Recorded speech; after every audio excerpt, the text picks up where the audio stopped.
அரசியல்ல இப்போ அப்படியே ஒரு திருப்புமுனை ஏற்பட்டிருக்கு 2026 சட்டமன்ற தேர்தல்ல. இப்போ அதுவுமே ஒரு வகையான மாந்திரீகத்து மூலியமா வந்தது அப்படின்னு சொல்லிட்டு ஒரு பரவலான நியூஸ் வருது. இது உண்மைதானா? இப்போ மக்கள் தான் ஓட்டு போடுறாங்க. இப்போ அதை நம்பி மக்களை ஓட்டு போட வைக்கிறதுக்கு உண்டான முயற்சியில நீங்க அவங்களுக்கு செய்வீங்களா? இல்ல என்ன மாதிரியான விஷயம் நீங்க எவ்வளோ செய்வீங்க? பேர் நம்ம அவங்க ராசிக்கு அவங்க நேரத்தை பார்த்து நம்ம மாந்திரிக முறையில சரி பண்ணிட்டோம்னா அவங்க பக்கம் தான் ஈர்ப்பு வரும் மக்களுக்கு. மக்களுக்கு செய்யக்கூடாது. யார் ஜெயிக்கணுமோ அவங்க பேர் அவங்க அம்மா பேரை வச்சு செய்வாங்க. இப்போ என்ன காரணத்தினால அதை எடுத்து நோக்கி வராங்க? ஏன்னா இப்போ ஒரு ஒரு சிலர் சொல்றாங்க, என் வீட்டு பக்கத்துல இருக்கிறவன் எனக்கு கெடுதலா இருக்கான் அப்படின்னு சொல்றாங்க. பட் அந்த மாதிரி விஷயத்த நீங்க முன்னின்று செய்றீங்களே, அது தவறு இல்லையா? இப்போ பாத்தீங்கன்னா விஜய் அவர்கள் சமீபத்துல ஒரு கருப்பு கலர்ல ஒரு மை மாதிரி வச்சிருப்பாங்க நெத்தியில. அதுல அவர் என்ன பண்ணுவாரு? அவருக்கு கூட தான் கண்டிஷ்டிகள் இருக்கும், போராமைகள் இருக்கும், எவ்வளவோ இருக்கும். அப்படின்னும் போது அவரை தற்காத்துக்காக எதை வேணாலும் செய்துக்கலாம் அவரு. இப்போ ஒரு வீட்ல ஜின் இருக்கு அப்படின்றத எப்படி சார் தெரிஞ்சுக்கலாம்? ஒரு வீட்டுல ஜின் இருக்குதுன்னா ஒண்ணுமே இல்லாதவங்க, சாப்பாட்டுக்கே வழி இல்லாதவங்க இன்னைக்கு பல கோடிக்கு அதிபதியா இருப்பாங்க. அதை வச்சே சொல்லிடலாம் ஜின் இருக்குதுன்னு. உதாரணத்துக்கு என்னையே எடுத்துக்கலாம். வணக்கம் சார். வணக்கம். இப்போ பாத்தீங்க அப்படின்னா அரசியல்ல இப்போ அப்படியே ஒரு திருப்புமுனை ஏற்பட்டிருக்கு 2026 சட்டமன்ற தேர்தல்ல. இப்போ அதுவுமே ஒரு வகையான மாந்திரீகத்து மூலியமா வந்தது அப்படின்னு சொல்லிட்டு ஒரு பரவலான நியூஸ் வருது. இது உண்மைதானா? அது அப்படின்றது கிடையாதுமா. பலர் பல விதமா பேசலாம். யார் எதை வேணாலும் பேசலாம். நம்ம எப்படி சொல்றதுன்னாக்கா, இதுதான் மாந்திரீகம், அதுதான்றது கிடையாது. எல்லாருமே நாடி போறது தான் மாந்திரீகத்துக்கு. இன்னைக்கு ஒரு உடம்பு சரியில்லைன்னா கூட ஒரு செய்வினையா இருக்குமோன்னு போறாங்க. ஒரு கல்வி அருளன்னா கூட தான் மாந்திரீகத்தை நாடுறாங்க. ஒரு தொழில் முன்னேற்றத்துக்கு கூட தான் வராங்க. அதுக்காக அரசியல நாடுறது ஒண்ணும் தவறு கிடையாது. அரசியல இடம் பிடிக்க தானே பார்க்குறாங்க. அடுத்தவங்கள கெடுக்க பார்க்கலல்ல. அதனால அரசியல நாடுறது தவறு கிடையாது. ஆனா அவங்க போனாங்கன்னு சொல்ல வரல நானு. கண்டிப்பா நாடுறது யார் எல்லாரும் நாடுவாங்க தான். ஏன்னா எங்ககிட்டயே அரசியலுக்கு, எலக்ஷனுக்காக எவ்வளோ பேர் வராங்க. நாங்க ஜெயிக்கணும், போணும்ன்ட்டு. அதுல ஒண்ணும் தவறு கிடையாது. மாந்திரீகத்த நம்புறது, நாடுறதுல ஒண்ணும் தவறு கிடையாது. தவறான பாதைக்கு போகாம மாந்திரீகத்த மூலியமா என்ன வளர்த்து விடு. சரிங்களா? அதுதானே கேட்கறாங்க. அது புரியுதுங்களா? எப்படி சார் சாத்தியமாகும்? ஏன்னா இப்ப மக்கள் தான் ஓட்டு போடுறாங்க. இப்போ அதை நம்பி மக்களை ஓட்டு போட வைக்கிறதுக்கு உண்டான முயற்சியில நீங்க அவங்களுக்கு செய்வீங்களா? இல்ல என்ன மாதிரியான இப்போ விஷயம் நீங்க எவ்வளோ செய்வீங்க? பேர், கோடி பேர் ஓட்டு போட்டாலும் யாருக்கு போடுறாங்கன்றது தான் முக்கியம். நம்ப அவங்க ராசிக்கு அவங்க நேரத்த பார்த்து நம்ம மாந்திரீக முறையில சரி பண்ணிட்டோம்னா, அவங்க பக்கம் தான் ஈர்ப்பு வரும் மக்களுக்கு. புரியுதுங்களா? இப்ப எப்படின்னா, நம்ப இவன் இத்தினி மக்களுக்கு செய்யக்கூடாது. இவ்வளோ பேர் இருக்கிறாங்கன்னு தலைக்கணக்கு போட்டு நம்ம செய்யறது கிடையாது. யார் ஜெயிக்கணுமோ அவங்க பேரு, அவங்க அம்மா பேர வச்சு செய்வாங்க ஜின் மாந்திரீகத்துல. இவங்க ஜெயிச்சாகணும்னா, கண்டிப்பா அவங்க கட்டாயம் அவங்க ஜெயிப்பாங்க. அந்த மாரி அவங்கவங்க மெத்தட் என்னென்னவோ அதன்படி செய்வாங்க. அவங்கவங்க ராசிக்கு ஏத்த மாரி செய்வாங்க. பல முறைகள்ல உண்டு.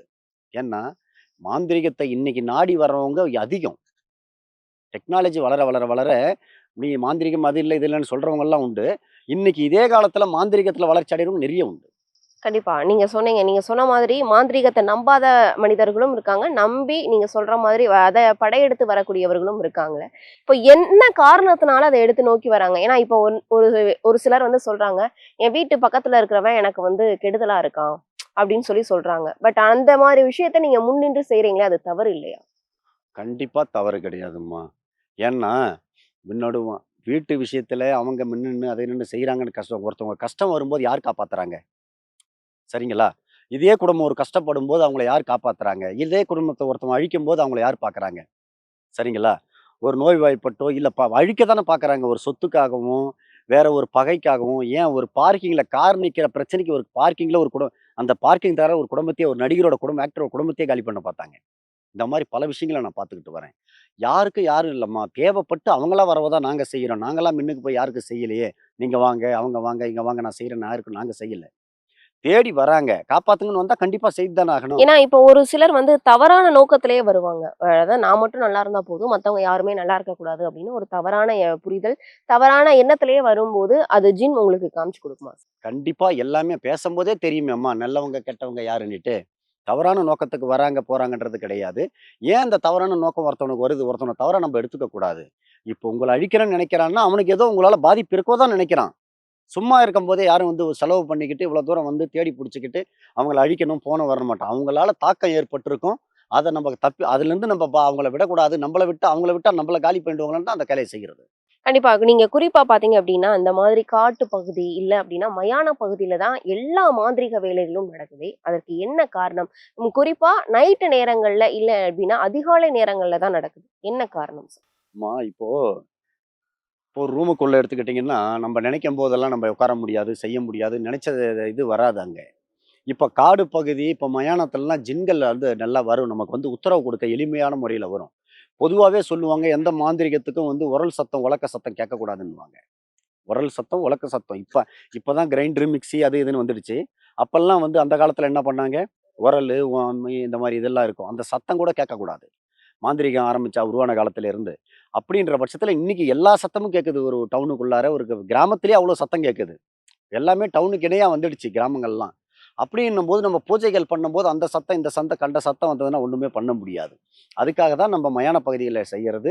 அதன்படி நமக்கு ஜின்னு வந்து உடனே நமக்கு நேரடியாவே காட்சி அளிக்கும் அங்க பூஜையில. உடனே செய்ய வேண்டிய வேலைகள் அத்தனையுமே நமக்கு நல்லபடியா முடிச்சு குடுக்கும். ஜின்னுக்கு உருவம் அப்படின்றது இருக்குதா சார்? எல்லாம் உங்கள போலயே வரும், என்ன போலயே வரும். குழந்தையாவும் வரும், பூனையாவும் வரும். எல்லா ரூபத்த அது கடவுளுக்கு நிகரான ஒரு சக்தி. அது எப்படி வேணும்னாலும் வரும். ஜின்னுக்கு வந்து உருவம் இருக்குது. அது ஒரு மீடியாவுல நான் டைரக்ட்டாவே காட்டி பல பிரச்சனைகள்லாம் வந்தது. அதுல இருந்து தான் காட்டுறத நிறுத்திக்கிட்டேன். என்ன காரணம் சார்? எதனால வந்து உங்களுக்கு அத காமிச்சதுனால பிரச்சனை வந்தது? ஆமாம்மா. இப்போ ஒரு கடவுளுக்கு நிகரான ஒரு பொருள எடுத்துட்டு வந்து நம்ம எடுத்து வந்து ஒரு மீடியாவுல நீங்க கேட்கறீங்கன்னு நான் காட்டிட்டேன். காட்டிட்டேன். மீடியாவுல காட்டியேட்டேன். எல்லாருமே பார்த்தாங்க. இப்ப லட்சக்கணக்குல போச்சு அது. அதுக்கு என்னன்னா, அந்த மாரி வந்து அந்த விளம்பரத்துக்கோ, அதுக்கோ இதுக்கோலாம் ஜின்னு ஆசைப்படாது. அந்த மாரி காட்டவும் கூடாது. அது தவறான செயல். அந்த தவற நான் செய்துட்டு தான் கொஞ்சம் ஒரு சில கஷ்டங்கள்லாம் சந்திக்க நேரிட்டுச்சு. அதிலிருந்து தான் காட்டுறத நிறுத்திக்கிட்டேன். இப்போ பார்த்தீங்க அப்டின்னா, ஃபாரின்ல இருந்து உங்கள வந்து சந்திக்கிறதுக்கு நெறைய பேர் வராங்க அப்டின்னு நீங்க சொல்றீங்க. ஃபாரின்ல இருந்து எப்படி உங்கள சந்திக்க வராங்க சார்? எல்லாமேம்மா இப்ப வந்து மீடியா என்ன சொல்றதுன்னா, இப்ப வந்து எல்லாமே இந்த கையில ஃபோன்ல எல்லாமே மீடியா உலகமாயி போச்சு. எல்லார் கையிலயுமே இப்ப மீடியாவுல வர்றது எல்லாருக்குமே பகிர்ந்துக்கிறாங்க. என்ன நடக்குது அந்த தகவல் ஜஸ்ட் ஒரு செகண்ட்லயே வந்துடுது. இந்த மாரி மாந்திரீகம், ஜின் மாந்திரீகம் தெரிஞ்சு Canada, Australia, France, Italy, US எல்லா கண்ட்ரில இருந்தும் கால்ஸ் வரும். அதே மாரி என்ன தேவையோ டீட்டெயில்ஸ் வந்து WhatsAppல அனுப்பி விடுவாங்க. அத நம்ப என்னன்னு பார்த்து அதன்படி நம்ம செய்துக்கலாம். இப்பல்லாம் வந்து எளிய முறை தான். ஃபர்ஸ்ட்டெல்லாம் வந்து ஆளே இங்க வரணும். இன்னைக்கு தேவைப்பட்டா ஒரு ஆளோட ஃபோட்டோவ நேரா வீடியோ கால்லயே பார்க்கலாம். ஒரு வீடியோ எடுக்கலாம். எல்லாமே செய்யக்கூடிய வசதிகள், முன்னேற்றங்கள் அதிகமாயி போச்சு. அப்படின்ற பட்சத்தில அவங்க இங்க இங்க நடக்கிற மாரி தான் வெளிநாடுகள்லயும். குடும்ப பிரச்சனை, கணவன் மனைவி பிரச்சனை, தொழில் பிரச்சனை. அங்க என்ன பண்ணுவாங்க, இந்த வெளிநாடுகள்ல வந்து இந்த அதிர்ஷ்டத்த நம்பி லாட்டரிகள்லாம் அதிகமா எடுப்பாங்க. இந்த டிக்கெட் வாங்குறது, கேஷினோ விளையாடுறது, இந்த மாரி விஷயங்கள் நெறைய இருக்கும். எல்லாத்துக்குமே இங்கருந்து நமக்கு தகவல் சொல்லுவாங்க. பேரு, அம்மா பேர் சொன்னாக்கா, இங்க இருந்தே நான் கிளியரா நம்ம பண்ணிருவோம். கண்டிப்பா. இப்ப பார்த்தீங்கன்னா, விஜய் அவர்கள் சமீபத்தில ஒரு கருப்பு கலர்ல ஒரு மை மாரி வச்சிருப்பாங்க நெத்தியில. அது என்ன மை அப்டின்றது உங்களுக்கு தெரியுமா? ஆமா, அது என்ன மை எதுக்கு வைக்கிறாங்கன்றது அவங்கள கேட்டா தான் அது தெரியும். ஏன்னா நம்ம போய் அத போய் ஒருத்தவங்கள பத்தி நம்ம விமர்சனம் பண்ணக்கூடாது. அது தனி மனித சுதந்திரம். அவரு சிஎம் என்றதுக்காக இல்ல. ஒரு தனிநபர், நீ என்னுடைய சுதந்திரத்துக்காக நான் கூட பயன்படுத்தலாம். ஒரு சாதாரண ஒரு பாமரன் கூட பயன்படுத்தலாம். இதெல்லாம் போய் நீங்க என்ன வச்சுக்கிறீங்க? அத நம்ம ஆராயக்கூடாது. ஏன்னா, அவங்களுக்கு வந்து மாந்திரீகத்திலயும் அதாவது சாமி அப்டின்றதுல நம்பிக்கை அதிகமா உண்டு அப்டின்றது நம்ம எல்லாருக்குமே தெரியும். அதனால இந்த கேள்வி. கண்டிப்பாம்மா. ஏதோ ஒரு நான் நல்லா இருக்கணும்னு தானே விக்கிறாரு. இப்போ ஒரு பொதுவாவே வந்து இப்ப எல்லாம் ஒரு சின்ன சாதாரண ஒரு கடை பொட்டி கடை வச்சிருக்கவங்க கூட நான் நல்லா இருக்கணும், என் தொழில் சிறக்கணும்னு எதுவும் வேண்டிக்கிட்டு போவாங்க. வர ஜனங்களுக்கு நல்லபடியா வியாபாரம் ஆகணும். அவரு ஒரு சிஎம் ஆச்சே! நான் மக்களுக்கெல்லாம் நடக்கணும், நம்ம நாட்டுக்கு நல்லது நடக்கணும், என்னால நல்லது நடக்கணும்னு கூட தான் வைக்கலாம். கண்டிப்பா. ஏன்னா, அது வந்து எதனால செய்யப்பட்டது? ஏன்னா, இப்ப பக்கத்துல திருவண்ணாமலை இருக்கு. திருவண்ணாமலையில வந்து தீபம் ஏற்றுவாங்க. அந்த தீப மைய வந்து குடுப்பாங்க. அத வந்து ஒரு சிலர் வைப்பாங்க. இவரு எத வைக்கிறாரு? அப்டின்றது தான் அது கேள்வியா இருக்கு. நம்ம பார்க்காம எதையும் சொல்லக்கூடாதும்மா. நான் இதுவரைக்கும் நான் பார்த்திருக்கிறேன் படங்கள்ல, கிடங்கள்ல கூட இந்த ஃபோட்டோஸ்ல. நேரடியா அவர் என்ன மை வைக்கிறார்ன்னு நான் அத கவனிக்கல. நான் பார்க்கவும் இல்ல. அத பத்தி நமக்கு தெரியாது. ஏன்னா நம்ப செய்யறது ஜின்னோட வேலைகள. நம்ப கிட்ட வர கிளையண்ட்ட தான் நம்ப தெரியப்படுத்தணுமா தவிர, அதையே நான் வெளிய சொல்லக்கூடாது. என்கிட்ட வர கிளையண்டுகள பத்தியே நான் வெளிய சொல்லக்கூடாது. என்ன வந்தாங்க? எதுக்காக வராங்கன்னுட்டு. மத்தவங்கள வந்து ஒரு சிஎம்ன்றதுக்காக இல்ல. பொதுவா யாரா இருந்தாலும் நாங்க அத வெளிப்படையா நாங்க பேசக்கூடாது. அது எதுவா இருந்தாலும் காட்டவும் கூடாது. எங்களுக்கு தேவையில்லாத விஷயங்கள். நம்பளுடைய நம்பி கிளையண்ட் வராங்களா? அவங்கள பாதுகாக்கிறது தான் நம்மளுடைய வேலைகள். யாரு எப்படி வேணாலும் இந்த காலத்துலம்மா தான் நல்லா இருக்கிறதுக்காக எந்த வேலை வேணாலும் யாரு வேணாலும் செய்யலாம். அது தவறே கிடையாது. அதுல அவரு என்ன பண்ணுவாரு? அவருக்கு கூட தான் கண்டிஷ்டிகள் இருக்கும், பொறாமைகள் இருக்கும், எவ்வளவோ இருக்கும். அப்படின்னும்போது அவர தற்காத்துக்காக எத வேணாலும் செய்துக்கலாம் அவரு. சரிங்களா? அது தவறு கிடையாது. கண்டிப்பா சார். அதே மாதிரி இந்த ஜின் அப்டின்றத நீங்க எப்ப ஸ்டார்ட் பண்ணீங்க? இந்த ஜின்ன வந்து கத்துக்கிட்டு மக்களுக்கு சேவை செய்யணும் அப்டின்ற எண்ணம் உங்களுக்கு எப்ப வந்தது? நான் சின்ன வயசுலயே ஜின்னிலேயே ஊறுனவன்ம்மா நானு. நான் வந்து ஒரு 17, 18 வயசுலயே வந்து ஒரு பாய் கூட இருந்து அது நெறைய மீடியாக்கள்ல சொல்லியிருப்பேன். அந்த பாய் கூடயே இருந்து நான் எல்லாத்தையும் பார்க்க ஆரம்பிச்சுட்டுவேன். அவர் கூடயே இருந்து சும்மா எடுபிடி வேலை செய்துகிட்டு தான் இருந்தேன். கடைசியில இதே நாட்டமாயி இது மேலயே இதாயிட்டேன் நானு. அப்புறம் பார்த்தீங்கன்னாக்கா, ஒரு ஒரு வேலைக்காக அவர்கிட்ட வர்றத பார்ப்பேன். அவரு செய்ற வேலைகள பார்ப்பேன். கூட இருந்து கத்துக்கிட்டு நம்மளும் இந்த மாரி செய்யணும். இவர மாரி நம்மளும் பேர் எடுக்கணும். காசு பணத்துக்கெல்லாம் இல்லை. இவரை மாதிரி வளர்ச்சி அடையணும், இந்த மாதிரி இவரை மாதிரி நல்ல பேர் எடுக்கணுன்றதுக்காக தான் வந்தேன்.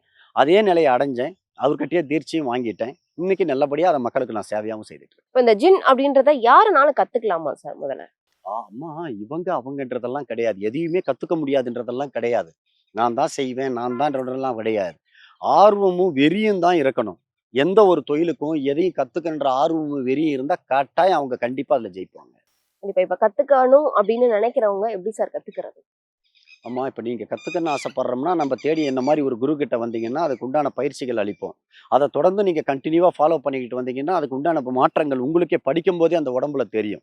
ஒரு 50 பேர் பலம் தன் உடம்புல வரும். நான் குடுக்குற ஒரு 4 வரி மந்திரத்திலே. அதிலேயே நீங்க தெரிஞ்சுக்கலாம். அது என்ன மந்திரம் எப்படின்னுட்டு. நானா சொல்ல வேண்டாம். இது இப்படி செய்யணும், அப்படி செய்யணும்னு. நான் குடுக்குறத மந்திரத்த வச்சே நீங்களே இது பண்ணிக்கலாம். உடல்ல அளவுக்கு மீறின ஒரு ஆற்றல் வரும். தன் உடம்புல மாற்றங்கள் வரும். படிக்க படிக்க. தன்னார்வவே நீங்களே அத நான் ஒரு 4 நாளைக்கு படிச்சுட்டாக்க, அதுக்கப்புறம் நீங்களே படிக்க தோணிடும். அதுல படிக்க படிக்க எங்களுக்கு தெரியும். எப்ப தீட்சை தரலாம், என்னென்ன வழிமுறைகள் உண்டுன்னு பார்ப்போம். அதன்படி நாங்க குடுப்போம் தீட்சை. அதே மாதிரி ஜின்னுக்குன்னு ஒரு அதாவது ஃபாரின்ல ஒரு இடம் இருக்கு. அந்த இடத்துக்கு போனா யாரையுமே அந்த இடத்துல இருக்க கூடாது அப்படின்னு சொல்றாங்களே, அது உண்மைதானா சார்? இல்லம்மா, இருக்க கூடாதுன்னு இல்ல. தன்னார விரட்டும். இந்த ஜென் மவுண்டைன்ட்டு சவுதியில உண்டு. அங்க போய் ஒரு லாரியே நின்னாலும், ஒரு காரே நின்னாலும் ஸ்டார்ட் ஆகாம அது பாட்டுக்கு வேகமா போயிடும் அங்கிருந்து. அப்படியே ஆமா தன்னாரவே மூவ் ஆயிடும். அது யாரையும் வைக்கக்கூடாதுன்றது இல்ல. அவங்க இடத்துல யாரையும் நிறுத்தாது. என்ன காரணம் சார்? அது அப்படி தனிமையா இருக்கக்கூடியது ஜின்னு. மனிதர்களுக்கு உங்களுக்கு ஆபத்து வந்துடக்கூடாதுன்றதுக்காக தான் அது நல்லதுதான் செய்யுது ஜின்னு. யாரையும் ஒரு இடத்துல நிறுத்தாது. ஏன்னா வந்து அந்த இடத்துல ஒரு திங்ஸ் வச்சா கூட அந்த இடத்துல வந்து அந்த திங்ஸ் வந்து இருக்காது அப்படின்னு சொல்லி கண்டிப்பா. சொல்றாங்க. எப்பயும் நீ வீட்டுக்குள்ளேயே வைக்கிற ஒரு ஜின்னு இருக்குதுன்னா, வருதுன்னா ஒரு வீட்டுல நுழையுதுன்னா, தன்னார பணம் வச்சிருந்தாலும் தன்னார காணாம போயிடும். நீங்க ஏதாவது பொருள் வச்சாலும் மறைஞ்சிரும் தன்னார. அது நிறைய வீட்டுகள்ல நடந்திருக்கும். அதுல அனுபவம் உள்ளவங்க சொல்லுவாங்க பாருங்க.